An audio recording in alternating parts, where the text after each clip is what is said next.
Саламатсызбы, Зейнеп айым, биздин студиябызга куш келдиңиз. Бар жоктун баардыгы мамиледен башталат. Ушул эненин саламаттыгы бүгүн кандай болуп атат? Зордук зомбулуктун себеби, факторлору өтө көп. Бирок мен айтат элем, ушу билим берүү системасы менен медицина системасы аябай байланышта да. Эгерде биз бала тарбиялуу болуусун каалай турган болсок, эне билимдүү, эне тарбиялуу болуш керек. Энелердин саламаттыгы жалпылап айтканда бүгүн жакшы эмес. Жакшы эмес. Манас талими деген түрдүү проекттердин алкагынан чет өлкөлөрдөн канча гранттар келди. Элибиздин кайсы бир катмары мамлекеттик медициналык мекемелерге кайрылууга аргасыз. Кан кетүү тобокелчилиги бар аялдарды кабыл албайт аларчы. Аялдардын саламаттыгы чындап эле өздөрүнөн эле көз карандуулуубу же кандай деген суроону бергим келип атат да сизге. Бул суроону мен башка журналисттерден көп күтөм. Россияга кетип калып атышпайбы биздин кыздар? Аякта учетко деле турбайт, көзөмөлдө деле болбойт. Кайын журттун эле көңүлүн алып, жолдошунун көңүлүн алып, бизде ушундай нерсе бар да эмичи? Көзүнөн токмок жеп эле, анан кийин өзү менен өзү болуп кетип атат да. А бул жерде убакыт өтүп атат, кыз бала чоңоюп атат. Энеликке канчалык деңгээлде даярсың кызым деп, кызын уже 10 жаштан сурай башташ керек. Ошол азирээк мындай сырткы эле үй бүлөсүнүн сыртын эле көрсөтүп жүргөндө, ичинде кандайдыр көйгөйлөр болгон. Ошол сиз айткан уят деген темаларды кантип сүйлөшсө ошол кыздардыга жеңил болот, алар кабыл алат, энеге жакыныраак болот. Төрөлгөндөн кийин 6 сааттын ичинде биз бала төрөлгөндө эле кимге окшош, атасына окшоп калыптыр, дагы кыз төрөлдү деген баягындай негатив сөздөрдү да угуп калышыбыз мүмкүн да. Тажрыйбага таянган кеңештер болуп атат деп ойлойм. С деген бул бир нече С бар, бул спорт. Кош бойлуу болуп дарыгерге кайрылса, 35 жаштан кийин оорукчан болуп, оорулардын айынан кайрылып атат.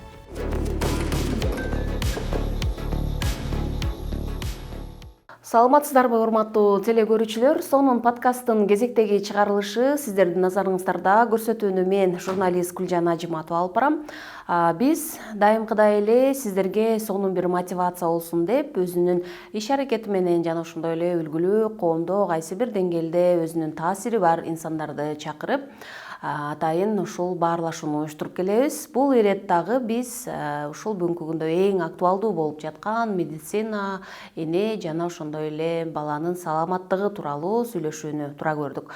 Бул үчүн биз студиябызга бул жаатта көп жылдардан бери эмгектенип келген ийгиликтүү айымды чакырып алдык. Анда эмесе бүгүнкү коногубуз менен сиздерди тааныштырып өтөйүн. Бүгүнкү биздин сонун подкасттын коногу дагы ушул билим берүү тармагында, саламаттыкты сактоо тармагында көп жылдардан бери үзүрлүү эмгектенип келген мыкты ийгиликтүү айымыбыз бар. Мен анда эмесе ушул биздин сонун подкасттын бүгүнкү коногу менен сиздерди тааныштырып өтсөм. Исраилова Зейнеп Абдыкалыковна, медицина илимдеринин кандидаты, доцент, акушер-гинеколог жана ошондой эле Кыргыз Республикасынын эмгек сиңирген дарыгери. Саламатсызбы, Зейнеп айым? Биздин студиябызга куш келдиңиз. Маанайыңыз кандай? Ар дайымкыдай эле өтө сонун. Анда эмесе жакшы, биринчи маанайыңызды сурап алып, анан кийин көрсөтүүнү баштаганыбыздын дагы бир атайын өзүнчө бир ушу биз ушу көрсөтүүнү ушул сонун подкаст деп аташыбызда дагы бир атайын мотивация берүү багытында деп уюштурабыз да. Ошол эле убакта ушул сиз өзүңүз медицина тармагында көп жыл жүргөн адис катары баардык нерсе ушул саламдашуудан, баарлашуудан, маанай суроодон башталат дегенге сиз кошулсаңыз керек. Кошуламын, 100% кошуламын. Себеби дегенде бар жоктун баардыгы саламдан башталат, бар жоктун баардыгы мамиледен башталат, жылмаюудан башталат. Адам жылмайса, күн жылмаят, айлана чөйрө жылмаят. Анан кийин сөзсүз түрдө сени менен баарлашкан, сени менен мамиле түзүүнү баштаган адам дагы жылмаят деген ойдомун. Абдан сонун. Зейнеп айым, сизди ушул биз көп жылдан бери медицина тармагында, билим берүү тармагында жүргөн ийгиликтүү айым катары билебиз. Биз сонун подкастты ачканда дагы ушул өзүнүн тармагында ийгиликтерди жаратып келген инсандар менен ушул көрсөтүүнү уюштуруп, алардын тажрыйбаларын мындай башкаларга бир мотивация болсун, алардын тажрыйбалары чындап эле бизге сиңе турган бир ийгиликтерди дагы алып келсин деген максатта уюштуруп келебиз да. Бүгүнкү подкастта мен жогоруда айтып кеттим, ушул эне жана бала саламаттыгы тууралуу сүйлөшсөк деп, анткени бул өтө маанилүү темалардын бири деп эсептейбиз. Бүгүнкү күндө албетте биз мындай коомдогу көрүнүштөрдү өзүңүз дагы баамдап көрүп турасыз, мындай социалдык тармактарда дагы активдүүсүз.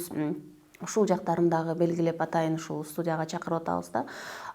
Зордук зомбулук күчөп атат деп атабыз. Аялдарга болгон басым аябай көп болуп атат. Акыркы күндөрдөгү эле өтө оор окуяларды эске алуу менен ушул эненин саламаттыгы бүгүн кандай болуп атат? Психологиялык абалы, зордук зомбулук, ушул баарын эске алганда. Аябай орчундуу суроо бердиңиз, Гүлжан айым. Чоң рахмат. Эми сиздин азыркы мен тууралуу айткан жакшы каалоолоруңуз, жылуу сөздөрүңүз үчүн өтө ыраазымын. Өзүңүздүн подкастыңызга чакырганыңызга дагы ыраазымын. Ошол мени дагы ийгиликтүү айымдардын санына кошуп койгонуңузга дагы ыраазымын. Эми азыркы медицинада, коомдо, билим берүүдө болгон көйгөйлүү көп маселелер бар. Анын эң чоң маселеси бул элдин жалпы эле саламаттыгы, анын ичинде психологиялык саламаттыгы, анын ичинде репродуктивдик саламаттыгы, анын ичинде эле биздин энелерибиз, болочок энелерибиз, жаш кыздар, өспүрүм кыздарыбыз канчалык деңгээлде бир кайсы бир мезгилде эне боло турган мезгилге даярбы, даяр эмеспи, ошол жөнүндө маселени көтөрөбүз деген ойдомун. Ошондуктан мен айтат элем, бир эле азыр зордук зомбулук деп айтып атабыз. Зордук зомбулуктун себеби, факторлору өтө көп. Эң бир негизги максаты бул деген биздин элибиздин жалпы саламаттыгынын кандайдыр бир деңгээлде мындай системага түшпөй калганы да. Себеби дегенде биз система дегенде медициналык системаны айтып атам да. Себеби дегенде медицинаны сиздер билесиздер, биринчи амбулатордук көзөмөл болот. Бул поликлиникада, кандайдыр бир фаптарда. Андан кийин эгерде оорунун дарылануусу, оорунун көзөмөлү кандайдыр бир жогорку деңгээлде боло турган болсо, анда бир чоң шаарларга барып, чоң борборлордо, чоң медициналык мекемелерде көзөмөлгө алыныш керек. Ошол жерде дарылануу улантыш керек деген. Бирок азыркы мезгилде мен айтат элем, психологиялык биздин элибиздин саламаттыгы анча деле жакшы эмес. Эми университеттерде көп адамдар өздөрүнүн сферасында, психология сферасында, билим берүү сферасында ошол тууралуу аракет кылып атышат. Бирок мен айтат элем, ушу билим берүү системасы менен медицина системасы аябай байланышта да. Себеби дегенде биз балдарыбызды мектепке чейинки мекемелерден баштап кантип тарбия берип атабыз. Кандай психологиялык кыйын жагдайларга же болбосо алды жакта күтүп аткан кандайдыр бир ийгиликтерге деп коеюн, жетишкендиктерге, жакшылыктарды алар деле көтөрө билиш керек да. Ошолорго биз балдарыбызды кандайдар тарбиялап атабыз. Мектепке чейинки билим берүү бул детсадтар, бул деген яслилерде даже ким билесиздер, биздин аябай белгилүү Советтер Союзунда бир белгилүү педагог Макаренко деген болгон. Ошодон апасы келип 3 жашар баласын жетелеп келип сураганда, мен балам 3 жашка чыкты, качан мен тарбиясын башташым керек дегенде, сиз 4 жылга кеч калыптырсыз деген нерсеси эле бул эмне деген, кандай сонун нерселерди камтыйт. Бул дегени эне, болочок эне кош бойлуу болгонго чейин бул ичинде баласы күтүүлдүк пайда болгонго чейин өзүн тарбиялаш керек. Биздин эле азыр мына Капар Мадаминов деген чыгып атат. Ошонун айткандарын деле угуп көрсөңөр, кандай деп айтып атат. Эгерде биз бала тарбиялуу болуусун каалай турган болсок, эне билимдүү, эне тарбиялуу болуш керек. Билимдүү эне, тарбиялуу эне билимдүү баланы бизге жакшынакай кылып тарбиялап берет деген сөздөрүн эле мындай бир кичинекей өзүндө ала турган болсок, ошон сыңардай эле мен айтат элем, азыр биздин коомдогу болуп аткан ошол эле зордук зомбулук, ошол эле кыздарыбыздын тартип тарбиясы, ошол эле таштанды балдар, ал дагы көйгөй бар да бизде. Ошол эле кыздарыбыз эрте боюна бүтүрүп алып, эрте түрдүү инфекцияларга кабылгандары, ал инфекциялардын кесепеттерин уже 30 жаштан өткөндөн кийин балалуу болбой, же болбосо дагы башка түрдүү ошол эле түрдүү баягындай рак ооруларына чалдыгып калгандары, бул деген маселени мен ойлойм ушул кыздардын тарбиясынан башташыбыз керек да. Мектептен. Сиздин сөздөрүңүздөн улам, эми сиз жана ушул жаатта жүргөн адис катары, демек энелердин саламаттыгы жалпылап айтканда бүгүн жакшы эмес. Жакшы эмес. Деген көрүнөт. Жакшы эмес. Мына бүгүн бир эле биз саламаттыкты гана айтып атабыз. Кийинки дагы бир себептери бар. Бул деген билесиздер, баягы Советтер Союзу урагандан кийин биз эми Кыргызстан эгемендүүлүккө келип, медициналык мекемелерибиз, башкаларыбыз жана финансирование деген бар да. Ал деген өтө кыйын болуп, ошол ситуациядан чыга албай реформага учурадык, медицинабыз. Реформага учураганда койкаларыбыз азайды. Мурун эле төрөп аткан аялдарыбыз, мисалы үчүн 50 койка болсо, ал койкаларыбыз 20 койкага чейин азайды. Бул деген ал койкалардынды кармап туруш үчүн каражаттын жетишпегендигинен болду деп ойлойм. Канча дарыгерлерибиз кыскарды. Бул дагы баягы системанын кандайдыр бир деңгээлде эгемендүүлүккө келдик. Бул өтө жакшы. Бирок эгемендүүлүккө келгенден кийин дагы баягы системаны жайына коюп, аны көтөрүп, ошол системаны өзүбүздүн кыргызстандык медициналык системага келтириш үчүн реформага учурадык, түрдүү проекттерди, түрдүү гранттарды алдык. Ошол Манас таалими деген түрдүү проекттердин алкагынан чет өлкөлөрдөн канча гранттар келди. Ал гранттардын кандайдыр бир деңгээлде ошолордун пайдасы тийип, биздин мекемелерибиз мамлекеттик мекеме болуп сакталып калды деп ойлойм. Себеби дегенде эми бул айласызда болгон нерсе болду да, жанагы частныйларды ачып. Эми азыр частныйлар аябай өнүгүп кетти. Себеби дегенде акыл эстүү, аң сезими өтө жогору, өзүн өнүктүрөм, жашоосун ошол убагында тезирээк деңгээлде баягындай кеңейтем деген адамдар көп экен да.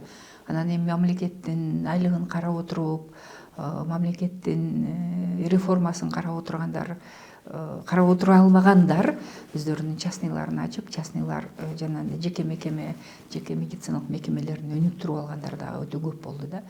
Бирок айтып кете турган нерсе, биздин мамлекеттик медициналык мекемелер ушунчалык деңгээлде кыйынчылыктарга учураса дагы, дуушар болсо дагы, биз ошо мамлекетибиздин медицинасын сактап калганыбыз. Эми бардык эле жеке менчикке бара албайт да. Ошол кандайдыр бир эми жаманбы, жакшыбы, ошол элибиздин кайсы бир катмары мамлекеттик медициналык мекемелерге кайрылууга аргасыз болуп атпайбы? Бул биринчиси. Экинчиси, жеке менчик медициналык мекемелер, билесиздер, өздөрүнүн прескуранты бар, баалары бар. Бул биринчиси. Экинчиси, ал жеке менчик медициналыктар өтө эле баягындай татаал ситуацияларды, татаал оор кырдаалдарды, мисалы үчүн менин сферамдагы болгон нерселерди өздөрүнө кабыл алышпайт. мисалы үчүн мына бизде эгерде азыр менин эсебимен Ош шаарында 3 жеке менчик төрөт үйү болсо, азыр экөө аябай жакшы иштеп атат. Бириси Калмаматова, экинчиси ата эне бала. Азыр үчүнчүсү жабылып калды эле, бирок дагы башка үчүнчүсү ачылып атат. Репродукция деп жана Айганыш Кадырбекова деген. Ошондо 3 жеке менчик төрөт үйү боло турган болсо, ал төрөт үйлөр оор кырдаалдарды кабыл албайт. Давлениясы бар аялдарды, же болбосо кан кетүү тобокелчилиги бар аялдарды кабыл албайт аларчы. Ошондуктан мен ойлойт элем, ал эмне себептен алар кабыл албайт? Себеби дегенде эми кадрдык деңгээли жогору болсо дагы жакшы дарыгерлер частныйга кетип калып атпайбы? Бирок инфраструктурасы, ал жерде реанимациянын деңгээли, ошол оор учурларда жардам берүүнүн деңгээли өтө жогору болуш керек. Ошон үчүн мен ойлойм, биздин төрөт кабыл алуучу жаш балдарга жогорку деңгээлде билим медициналык жардам берүүчү мекемелерибиз инфраструктурасы аябай жакшы. Оборудованиялары, Кудайга шүгүр, реанимацияны колдорунан келишинче көрсөтүп атышат. Эми бул баягы плюс жактарын көрүшсүн деп айтып атканым менин, Гүлжан, буну. Ооба, бул жерде дагы ар кандай пикирлер бар, анткени бул өзүнчө тема боюнча калып атат да. Зейнеп айым, сизди мен ошол төрөт үйүнүн башкы дарыгери катары болуп эмгектенип дагы келгенсиз. Андыктан өзүңүз ошол жерде ушул болочоктогу энелер, ошол бала төрөп өстүргөн, көптөн үмүттөндүргөн биздин энелердин саламаттыгына дагы бир жолу кайрылсак да, бүгүн энелердин саламаттыгына бир нече факторлор жана ошондой эле алардын дагы бир баягы өзүнө мындай бура турган нерселерди, себептерин айтып келишет да. Мисалы, энелер өздөрүнүн саламаттыгына көбүрөөк өздөрү кайдыгер мамиле дегендей дагы бир нече бир факторлор бар да. Сиз өзүңүз ошол жерде иштеп келген адис катары ушул биз теманы мындай үстүртөн сүйлөшкөнүбүз менен бул жерде баягы аялдардын саламаттыгы чындап эле өздөрүнөн эле көз каранды болобу же кандай деген суроону бергим келип атат да сизге. Эң туура суроо. Бул суроону мен башка журналисттерден көп күтөм. Бирок бүт эле журналисттер бул суроону ушундай деңгээлде бере албайт. Эми журналисттер мага ончо капа болбой эле койсун. Бирок мен айтып кетет элем да, вот төрөт үйүндө иштеп жүргөндө мен аялдарды мындай бир категорияларга бөлүп койгонмун да. Биринчи категориялар, булар жогорку категориядагы аялдар, өзүнүн ден соолугуна өтө кызыккан, убагында дарыгерге кайрылган, алдын алуучу көп иш чараларды өткөзгөн аялдар. Булар спортко барган аялдар, тамагын иреттеген аялдар деп коет элем. Экинчи категориясы бул интеллигент аялдар кирет. Буларга көбүнчөсүнөн булар баягы кайсыл бир мамлекеттик мекемеде же болбосо жеке менчик мекемеде иштеген, анан өзүнүн ден соолугуна көңүл бөлө баштаган айымдар деп айтат элем. Булар убагында учетко турат, убагында эгерде кош бойлуу болуп калса, же болбосо бир жери ооруп калса, жүгүрүп барып дарыгерге кайрылат, дарыгердин айтканын жасайт. Бул биринчи категория, жогорку категория, биринчи категория. Экинчи категориядагы аялдар, булар аргасыздан дарыгерге кайрылуучу аялдар. Экинчи категориядагы аялдар, булар аргасыздан дегеним кандайдыр бир өзүнүн хронический бир оорулары бар аялдар да. Булар учетто турат, айласыздан барат дарыгерге. Себеби дарыгерге барбаса, жанагы ПГГ деп коет да, программа көз гарантии боюнча бизде кандайдыр дары дармектер каралган да, аны ала албай калат да. Ал дарыларды биздин эмеде иштеген, ЦСМде иштеген дарыгерлер жазып берет. Ошон үчүн ошол дарыларды алыш үчүн, рецепт алыш үчүн баруучу аялдарыбыз. Кош бойлуу болуп кала турган болсо, учетко дагы баягындай аргасыздан турган аялдар да, эми баягы турушум керек деп өзүнүн ден соолугуна аз маз болсо да кооптоно турган. Булар экинчи категория. Үчүнчү категория аялдар, булар такыр өзүнүн ден соолугуна кызыкпаган. Бойна болуп калса, Россияга кетип калып атышпайбы биздин кыздар? аякта учетко деле турбайт, көзөмөлдө деле болбойт. Акырында уже 7 айдан өткөндөн кийин учетко да туруп эч жака турбай, обследование дагы болбостон бияка келип атат. Анан төрөт үйүнө толгоосу башталганда гана келип калган аялдар да. Буларды баягы мен ойлойт элем, бул психологиялык жашы, эми биздин психологиялык, физиологиялык жашыбыз бар да. Мисалы үчүн азыр мына сен 40-ка чыксаң, сенин психологиялык жашың 50 жаштагы аялдардай болушу мүмкүн да. Бул деген жетилип уже бир ийгиликтин аркасынан жүрүп аткан аял.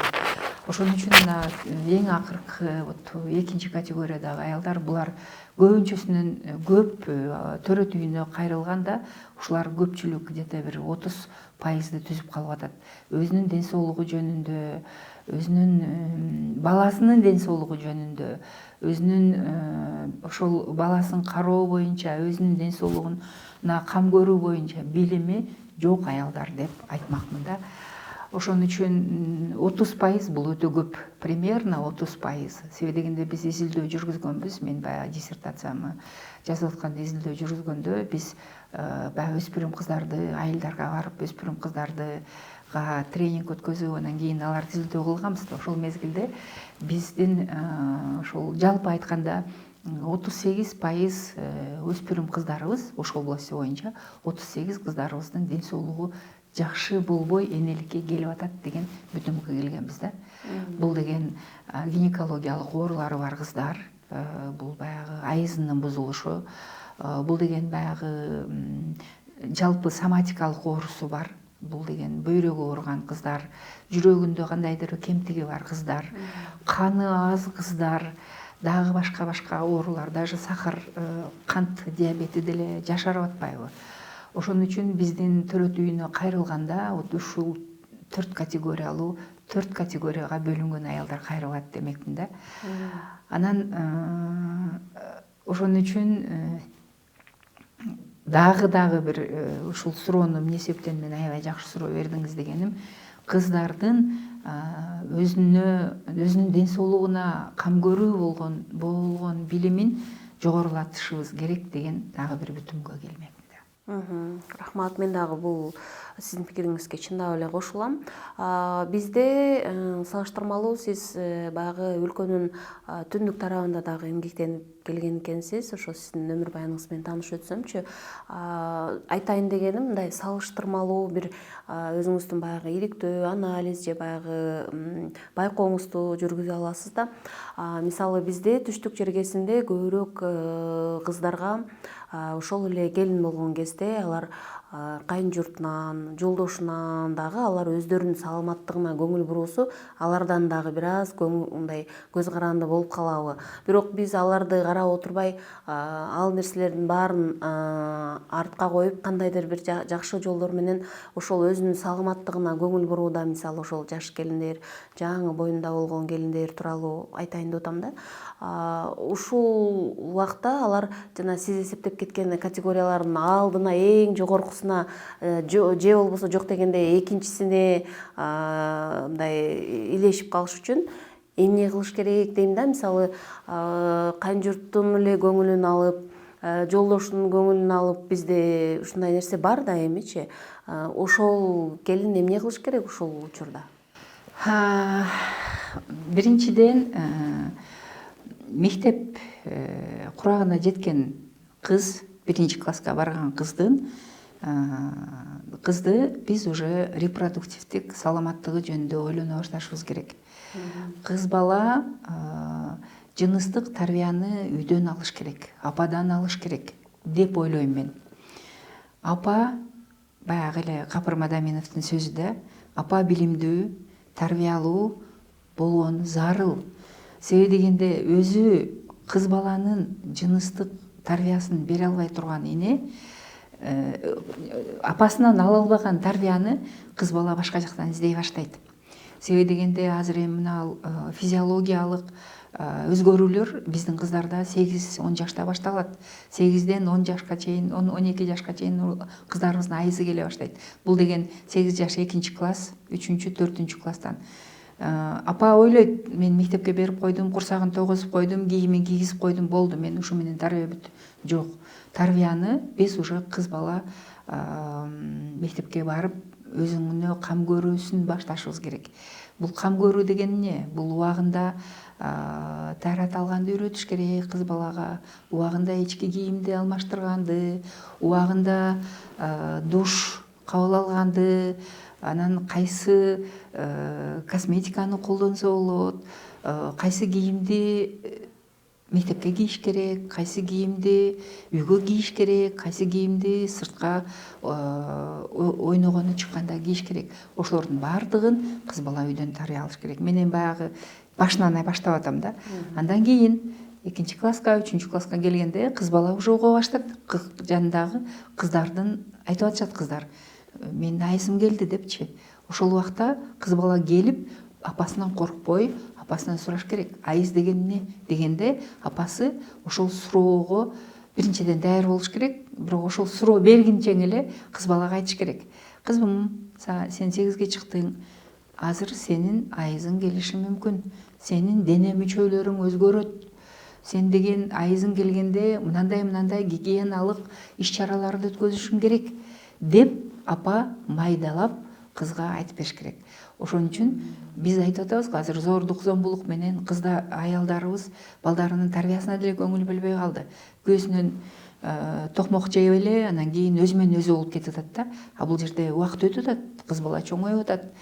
Ошон үчүн мен ойлойм, эгерде биз азыр деле кеч эмес да, азыр деле кыздарыбызды ушул мезгилден баштап кыздарыбызга мектептен, үйдөн, тууган урук деле тарбия бере баштайт да. Тарбияны бере баштасак, биздин кыздарыбыз аябай энеликке, зордук, зомбулуктун алдын алууга, кайнене, кайнатанын көңүлүн алууга, күйөө менен психологиялык гармонияда жашоого даяр боло турган кыздарды биз уже мектептен баштап даярдасак деле кеч болбойт го деп ойлойбуз. Эмне себептен мен мындай бүтүмгө келип калдым? Мен эми азыр билесиздер, кафедраны башкарам, медициналык факультетте сабак өтөм. Биздин студент кыздарыбыз, студент балдарыбыздын ичинде көп изилдөөлөрдү жүргүзөбүз биз, анкетирование жүргүзөбүз. Өздөрү анкетированияны өтүп, өздөрү өзүнүн ден соолугуна кызыгуулары пайда болгондон кийин биздин студенттерибиз, медфакта окуган даже студенттерибиз бизге айтат: эжеке, биз деген ушуну жайылтсак болот экен. Биз мектептерде жайылтышыбыз керек экен. Биз алган билимди мектептегилер да алыш керек. Мен муну билбейт элем. Анан мен айтам, сен медфакта окуган үчүн сенин билим деңгээлиң кичине башкаларга караганда жогору. Бирок мектептегилердин билим деңгээлин, ошолордун репродуктивдик ден соолук. Бул эмне деген? Бул айыз келүүсү, бул энеге болууга даярдануусу, бул деген жанагы аялдын организмдеги түрдүү өзгөрүүлөрдүн баардыгы ушул репродуктивдик системадагы байланышканда.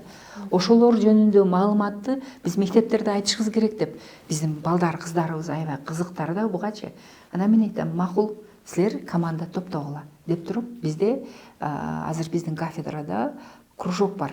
Умай деген кружок. Ал эми умай эне дегенден башталган да. Умай эне ким бул? Бул баягы төрөт кабыл алган, биринчи киндик кескен, бүт жакшылыктын жарчысы болгон бул умай эне да. Анан кыздарга кандай кылып атайбыз кружокту десек, умай деп аташты да. Ошол умай кружогубузда бир 30дан ашык кыздарыбыз бар, балдарыбыз бар. Ошолор мектептерге барып, эми бирок баардыгын баягындай ахват кылышыбыз кыйын экен. Ошого карабастан шаардын мектептеринде, айылдарда, өздөрүнүн айылдарынын мектептеринде ушул билимдерди жайылтууга аракет кылып атышат. Анан айтып атпайбы, биз дейт кыздарды топтолгула десек, эжекелер кол көтөрөт дейт. Биз деле киреличи, биз деле угайлычы, биз деле бул нерселерди билбейт экенбиз. Кыздарыбыз эмнени үйрөттү, силерге эмнени айтты десек, дейт, биз билбей атабыз, биз деле киреличи деп эжекелер айтып атат дегени мени аябай баягы дагы ышыктандырат да, биздин балдарыбызды, кыздарыбызды, болочок врачтарыбызды.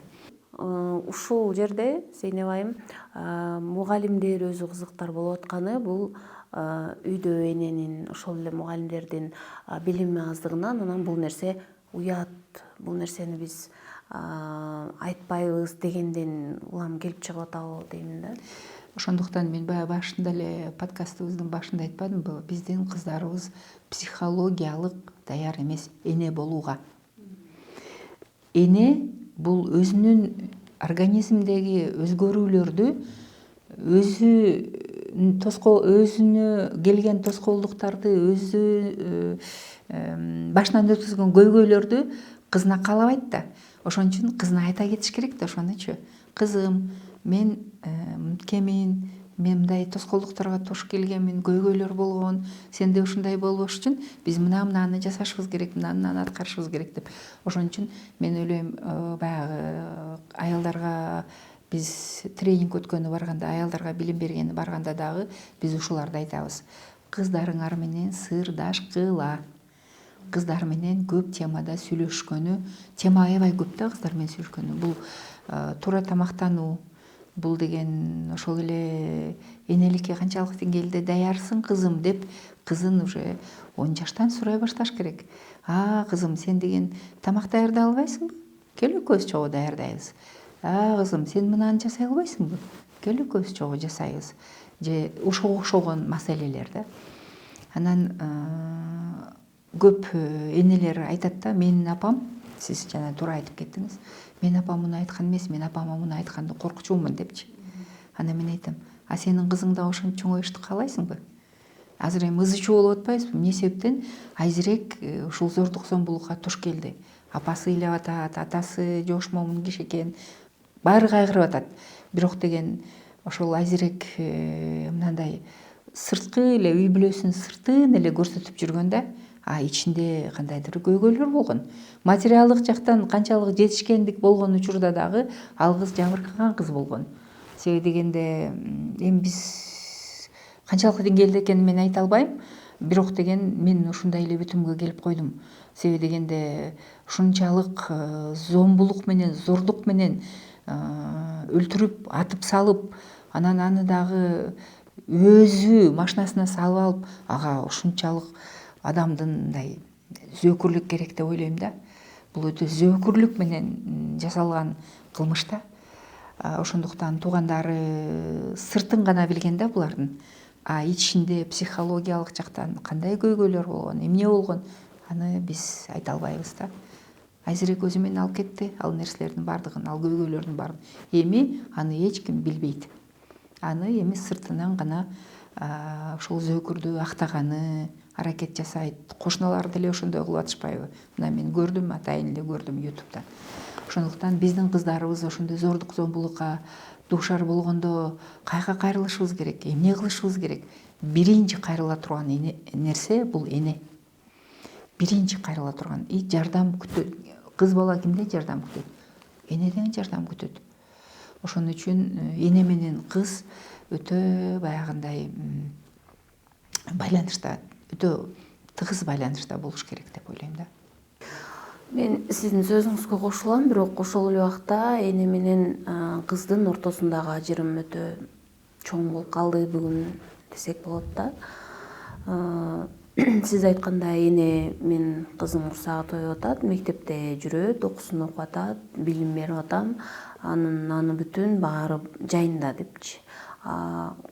Кыз бала баарыбыз эле көрүп атабыз, бул ачуу чындык болуп атат. Ооба, кийими бүтүн, баары жакшы, билимин алып атат, телефондо ага керек нерсенин баарын берип койдук деген нерсе менен бүтүп атабы деген ой келип атат да. Мисалы мен деле өзүм өспүрүм кыздарды чоңойтуп атам. Бирок ошолор менен, алар менен дос болуп, алардын тилин табып, алардын темасында сүйлөшсөң, алар менен достошсоң, жакыныраак болосуң да. Анан бир аз сиз айткандай жогоруда белгилегендей өзү менен өзү болуп кетсе, кыз балдар алар дагы өзүнүн чөйрөсү менен өздөрү болуп кетип атат да. Бир коомдо бир ушундай бир өтө чоң ажырымдар бар болуп атат да. Адис катары сиздин ушул жааттагы эле бир жакшы нерсеңиз, биринчи сүйлөшүүнү, биринчи өзү эне кадам ташташ керек го деп менин оюм. Ушуну сиз кичине кошумчалап, анан ошол сиз айткан уят деген темаларды кантип сүйлөшсө ошол кыздардыга жеңил болот, алар кабыл алат, энеге жакыныраак болот. 2003-2004 жылдары биз бир жакшынакай проект менен иштеп калдык. Мен ошол мезгилде ушул медицина факультетинде эле иштечүмүн. Анан жана долбоор жазганы заявка бергиле деп калды. Анан ошол заявканы утуп алганбыз биз. Ушул кыздарга билим берүү тууралуу. Анан кыздардан сурап атпайбызбы? Силер ушул билимди биринчи анкетанын биринчи суроосу силер өзүңөрдүн репродуктивдик, бул деген жыныстык саламаттыгыңар жөнүндөгү билимди кимден алгыңар келет дегенде 84% энебизден деген жооп болгон. Кыздар. Себеби дегенде кийин дагы суроолор кеткен да. Сен көбүнчөсүнөн кимге ишеним арттырасың дегенде 90дон ашык пайызы энеме деп атат. Апама ишенем деп атат. Азыраак эле деңгээлде, эми ал азыраак деңгээлдегиси бир 10%га жакыны чоң энеме, тайнеме, тайэжеме деп атат да. Бирок дагы эле ошолор жакын адамдар. Анан биз баягы бүтүм чыгарып атпайбызбы? Эмне эсептен тайнесине, эмне эсептен чоң энесине? Себеби дегенде апасы миграцияда жүрөт. Эми бизде коомдо дагы бир көйгөй бар го. Ички миграция, сырткы миграция, кыздарыбызды, балдарыбызды чоң эне, тайне, тайэжелерибизге, тагыларына таштап коюп кетип атпайбызбы? Эмеге миграция. Бул эми аргасыз нерсе, бирок деген кыздарыбыз билим алуудан жабыркап калып атат деген да. Ошондуктан сиздин айтканыңыз эң баягындай көйгөйлүү, актуалдуу деп ойлойм. Ал мына 2002 жыл, 3 жыл болсо, азыр уже канча 20 жылдан ашып кетти. Эми канча жылдан бери эле бул көйгөйдөн калып кетет да. Биз айтып атабыз, кыздарга биз өздөрүнүн ден соолугу жөнүндө маалыматты беришибиз керек, мектептерге ошону сабак киргизишибиз керек деп атабыз да. Бирок кыздарыбыз башка жерде айтып атат да. Биз энебизден алгыбыз келет маалыматты деп атат. Ошол эле апасы миграцияда жүргөн кыздар деле айтып атпайбы? Мен тайнеме айта албайм, чоң энеме айта албайм, бирок деген апама айтуу мүмкүн деп. Бирок баягы расстояние, ажырым кандайдыр бир кыздар телефондон айта албайт, видеодон айта албайт. Ошондуктан мен дагы бир жолу айтып кетмекмин, кыз бала менен эне кызга тарбияны бериш керек. Жанагы биз азыр айтып атпайбызбы? Кыргызды тарбиялашыбыз керек, кыргыз болуп тарбияланыш керек деп кошулам мен. Бирок деген биз баягы жалпы дүйнөлүк философияга кайрыла турган болсок, бир индийский философ бар, Дипак Чопра деген. Ошонун бир айтканы бар да. Бала төрөлүп атканда эле, кош бойлууну да айтылбай атат. Кош бойлуу мезгилде да түрдүү факторлордун таасири бар го. Бирок бала дейт, эненин жанагы естественный родовые пути, табигый жол менен төрөлгөн бала дейт, 6 саат 4 сааттан 6 саатка чейин баягы эненин төрөт жолдорунан чыгып аткан бала дейт, уже стресс алып атат дейт. Эми аны биз жанагы төп ашуунун туннелинен кетип атканда билсек болот. 3,5 километр туннелдин ичинде уже машинада келатып, уже мени гана оюңа келбейт. Ошону сыңардай эле ал бала. Ал бала төрөт жолдордон, туннелден өтүп келатканда уже психологиялык, физикалык жактан түрдүү баягындай тоскоолдуктарга учурап, ал уже биринчи баланын жашоого, тоскоолдукка туруштук бере турган мезгил экен. Төрөлгөндөн кийин 6 сааттын ичинде биз бала төрөлгөндө эле кимге окшош, атасына окшоп калыптыр, дагы кыз төрөлдүбү деген баягындай негатив сөздөрдү дагы угуп калышыбыз мүмкүн да. Ошолорду мен роддомдо дагы азыр дагы лекция окуганда, сабак өткөндө мен акушер-гинекологторго дагы, врачтарга дагы айтам. Эч качан бала биринчи дүйнөгө келгенде биринчи 6 саат өтө маанилүү экен да.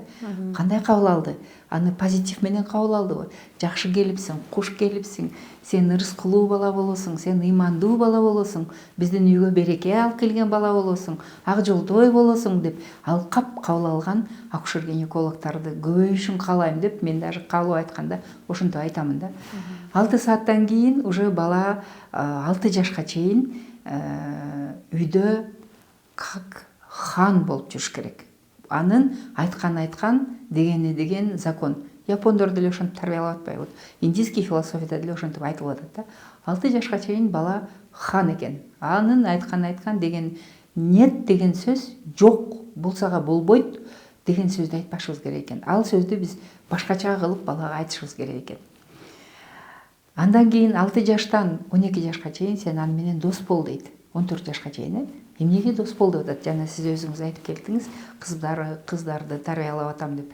Ошол убакта баягы өспүрүм мезгилде балдардын психологиясы өзгөрөт.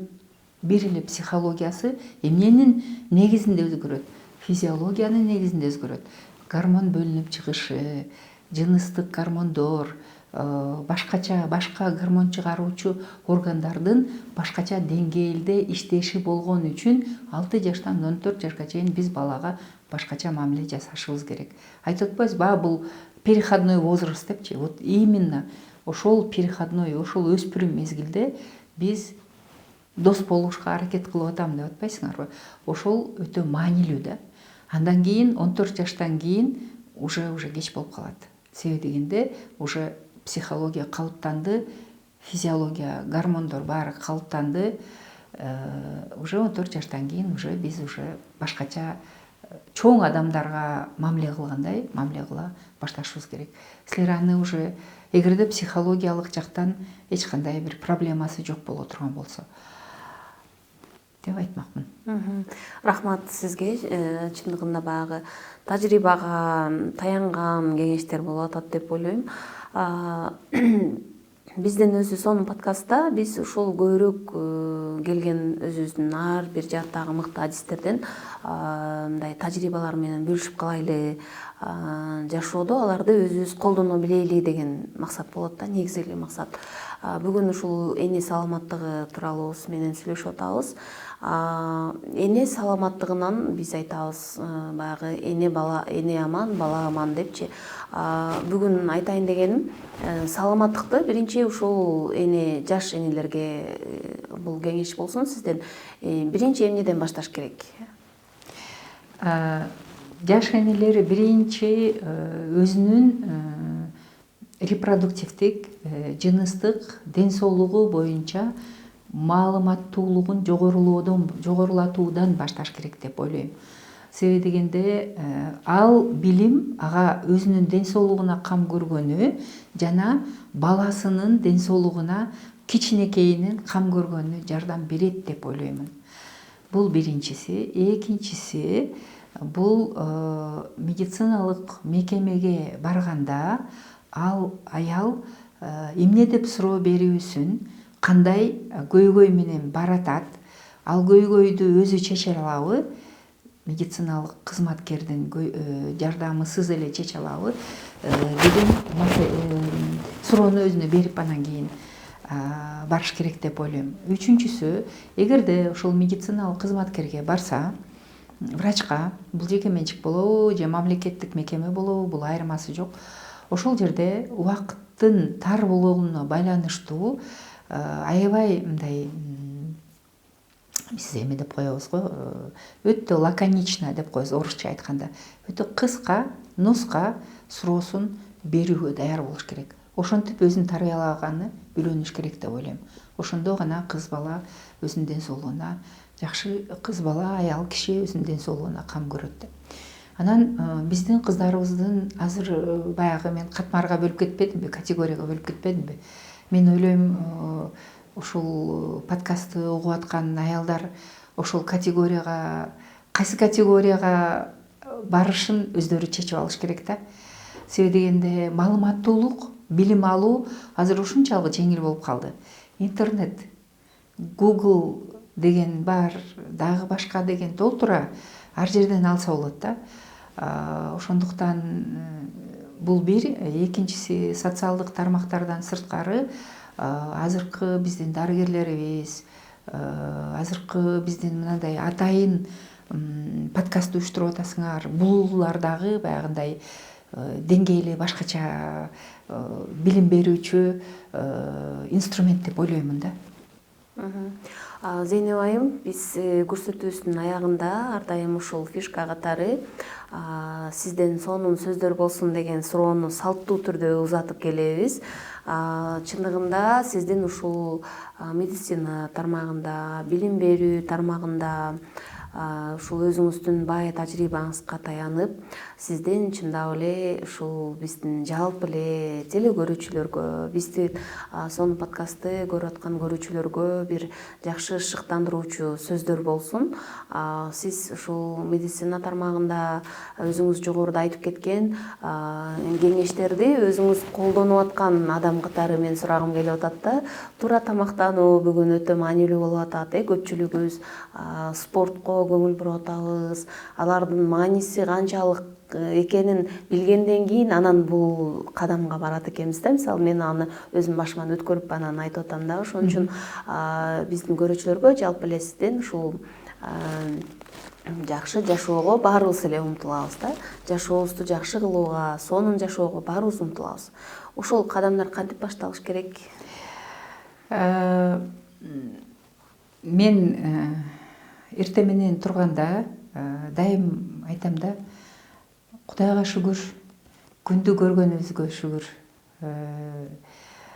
Ушу күнгө сүйүнгөнүбүздө, ушу күндү сезе билгенибизге шүгүр деп ар дайым ар бир аял күндү позитив менен башташ керек деп ойлойм. Биринчиси бул биринчи П. Экинчи П бул позитив настрой кылып алгандан кийин психологияны, экинчи П бул план. Бир күндүк план, бир апталык план, бир айлык план, бир жылдык план, 3 жылдык план. Ар бир аялда ошол план болуш керек. Биз эч качан аялдар эсибизден чыгарбашыбыз керек. Эркек баш үй бүлөдө, бирок аял деген моюн болуп атпайбызбы? Ошон үчүн эркектер биз кандай жашообузду, кандай өзүбүздүн өмүрүбүздү пландасак, ошого жараша эле болот жашообуз. Ошондуктан планыбыздын ичинде бул жерде кыргызча орусча П кошулуп калды. ПП, 2 П даже да, правильное питание. Бул деген туура тамактануу. Эртең менен позитив менен ойгонуп, жакшынакай пландаштырып алып, анан кийин биз туура тамактанууну биз үй бүлөбүзгө тартуулашыбыз керек.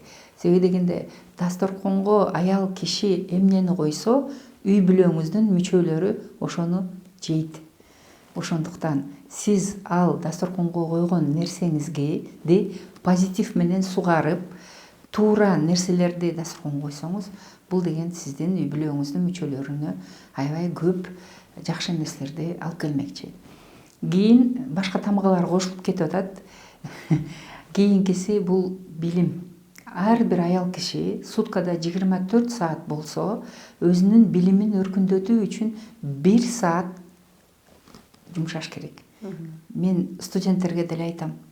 1 саат өзүң үчүн жаша. Өзүңүн билимиң үчүн, өзүңүн маалыматтуулугуң үчүн.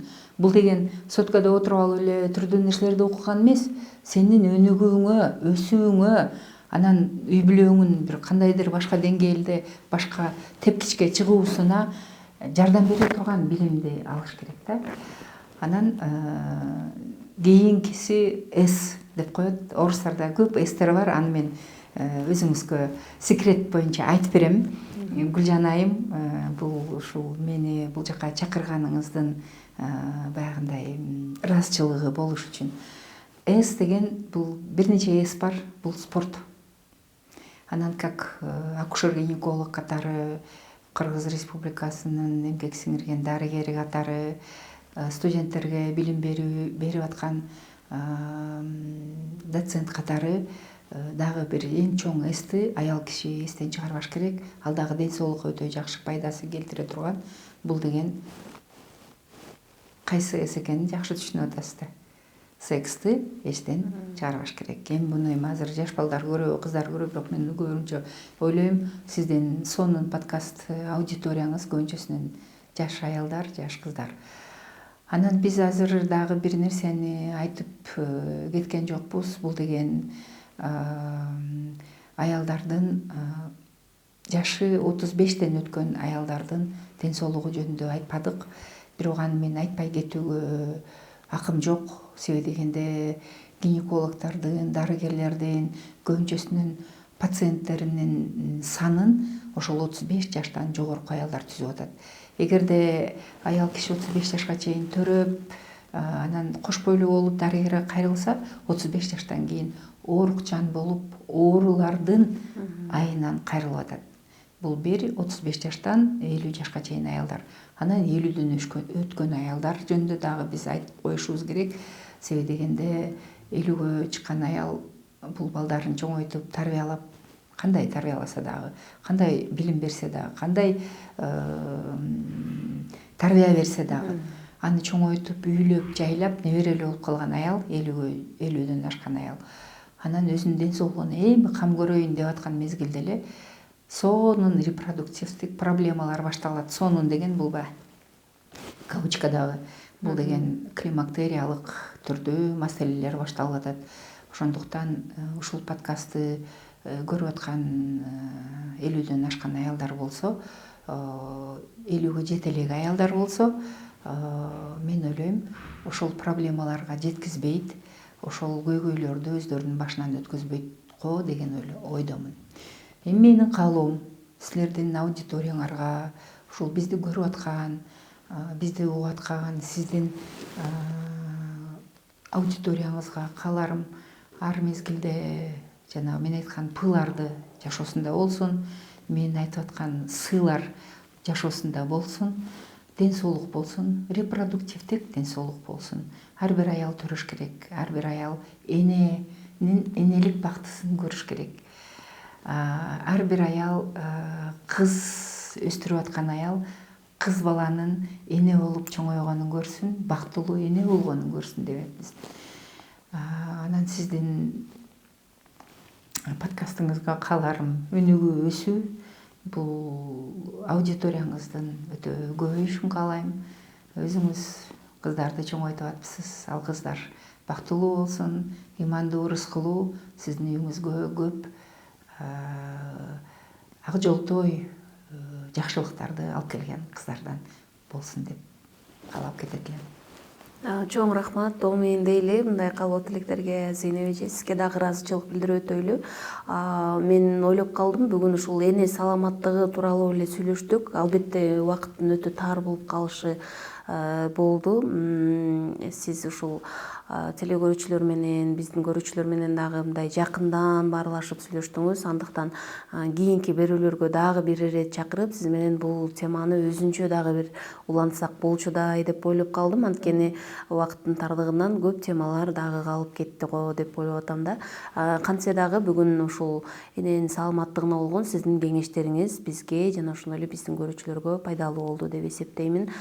Сизге чоң рахмат. Ишиңизге ийгиликтерди каалап өтөйлү. Мындан кийинки ушул саламаттыкты сактоо, билим берүү тармагына эмгегиңизди дайым арнап, бай тажрыйбаларыңыз менен ушинтип адис катары бөлүшүп тура бериңиз. Чоң рахмат сизге. Урматтуу телекөрүүчүлөр, сонун подкасттын бүгүнкү көрсөтүлүшүндагы, бүгүнкү чыгарылышындагы ушундай жакшы позитивдик маанайда биз жыйынтыктап жатабыз. Мен башында жогоруда сиздерге айткандай, ушу эне жана бала саламаттыгы келечектеги энелердин боло турган өзүнүн кеп кеңешин бизге берип өттү. Медицина илимдеринин кандидаты, доцент, билим берүү тармагында, саламаттыкты сактоо тармагында көп жыл эмгектенип келген биздин Исраилова Зейнеп Абдыкаловдун эжекебиз болду. Кийинки берүүлөрүбүздө биз дагы ушул тармактарда, ар бир тармактарда өзүнүн мыкты жетишкендиктери менен өзгөчөлөнүп турган ийгиликтүү инсандар менен ушул сонун подкасттын тартымдарын сиздерге сунуштап келе бермекчибиз. Көрсөтүүнү мен журналист Гүлжан Ажиматова алып бардым. Кийинки берүүлөрдөн көрүшкөнчө сак саламатта туруңуздар.